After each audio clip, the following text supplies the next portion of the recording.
Hello everyone, welcome to GK up world. आज है 31 अगस्त 2024। 31 अगस्त 2024 से करंट अफेयर से जितने भी इंपॉर्टेंट क्वेश्चन बन सकते हैं सारे हम इस वीडियो में डिस्कस करेंगे।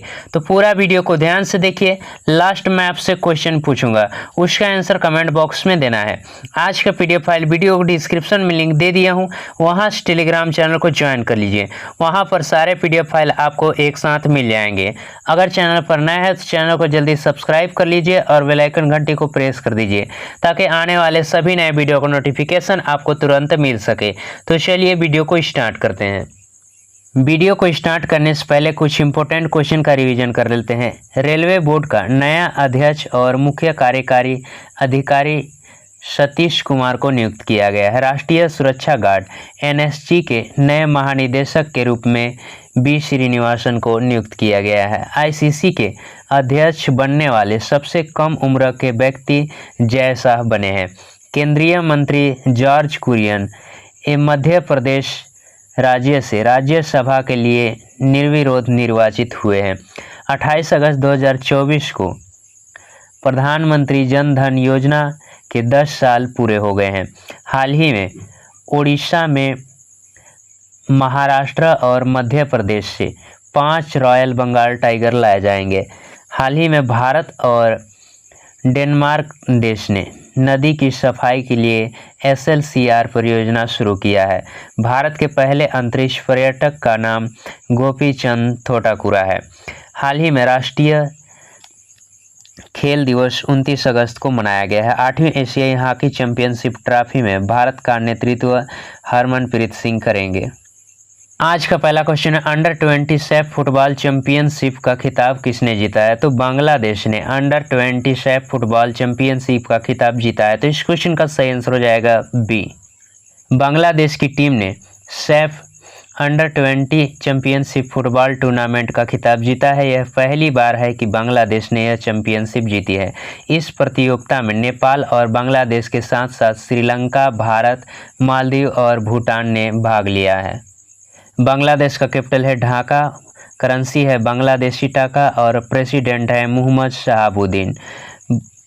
बांग्लादेश का आधिकारिक नाम पीपल्स रिपब्लिक ऑफ बांग्लादेश है। बांग्लादेश में 98% से अधिक लोग बंगाली भाषा बोलते हैं, जो यहाँ की आधिकारिक भाषा है। बांग्लादेश का राष्ट्रगान अमर सोनार बांग्ला नोबेल पुरस्कार से सम्मानित गुरुदेव रविंद्रनाथ टैगोर ने लिखा है। यह आपको पता है सुंदन वन दुनिया का सबसे बड़ा सदाबहार वन है, जिसका 40% हिस्सा भारत में और 60% हिस्सा बांग्लादेश में है। बता दें कि बांग्लादेश का कॉक्स बाजार बेंच दुनिया का सबसे बड़ा बीच है। अगला क्वेश्चन, हाल ही में एडीबी ने किस राज्य को स्वास्थ्य सेवा बढ़ावा देने के लिए $500 मिलियन का ऋण देने का दावा किया है? तो अभी एडीबी ने महाराष्ट्र राज्य को स्वास्थ्य सेवा बढ़ावा देने के लिए $500 मिलियन का ऋण देने का दावा किया है। तो इस क्वेश्चन का सही आंसर हो जाएगा सी। एशियाई विकास बैंक एडीबी ने महाराष्ट्र में गुणवत्तापूर्ण और किफ़ायती स्वास्थ्य सेवा और चिकित्सा शिक्षा को बढ़ावा देने के लिए $500 मिलियन का ऋण पैकेज प्रदान किया है। महाराष्ट्र के चीफ मिनिस्टर हैं एकनाथ शिंदे, कैपिटल है मुंबई, राज्यपाल हैं सीपी राधाकृष्णन। नेशनल पार्क की बात करें तो संजय गांधी राष्ट्रीय उद्यान, नवेगांव राष्ट्रीय उद्यान और पेंच राष्ट्रीय उद्यान है।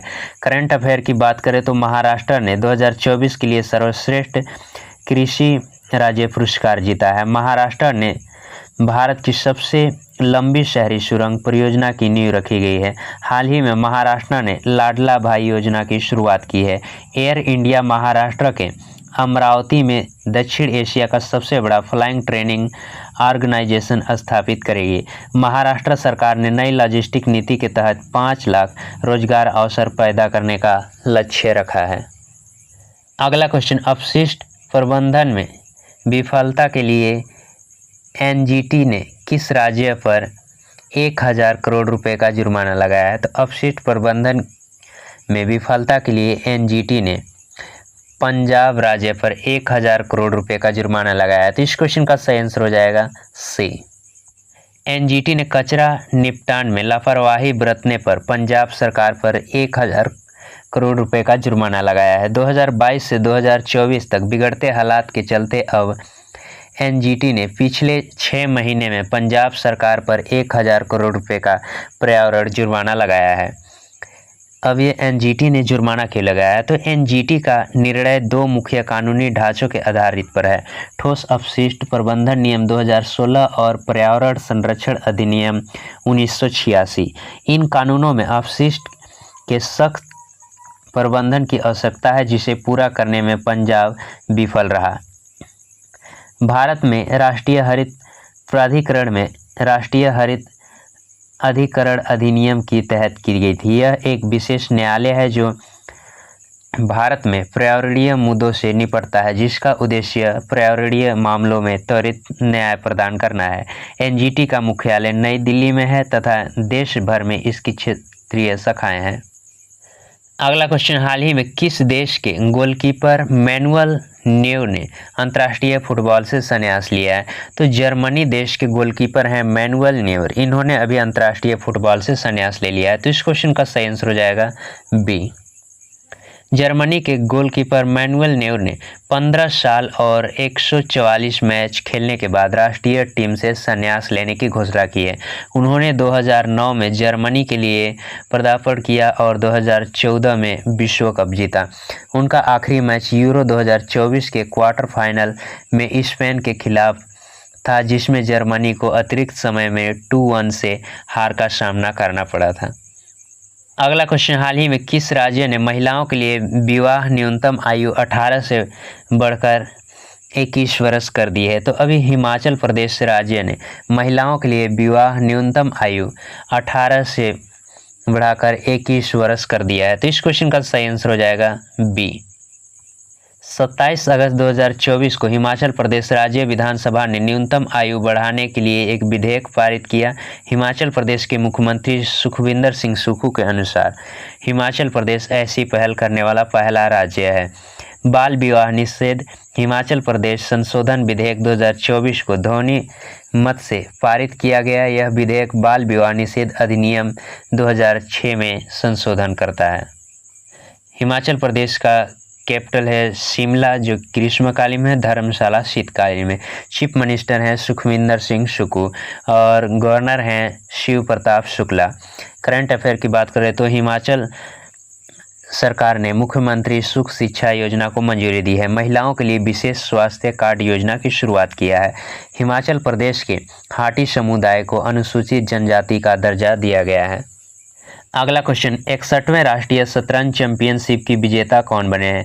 तो 61वें राष्ट्रीय शतरंज चैंपियनशिप के विजेता कार्तिक वेंकटरमन बने हैं। तो इस क्वेश्चन का सही आंसर हो जाएगा बी।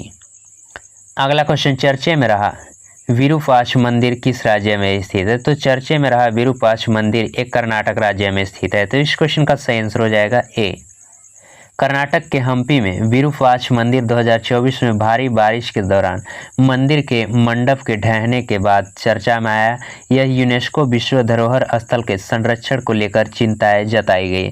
यह मंदिर भगवान शिव के एक रूप भगवान विरूपाक्ष को समर्पित है। यह कर्नाटक के विजयनगर जिले में हम्पी में स्थित है।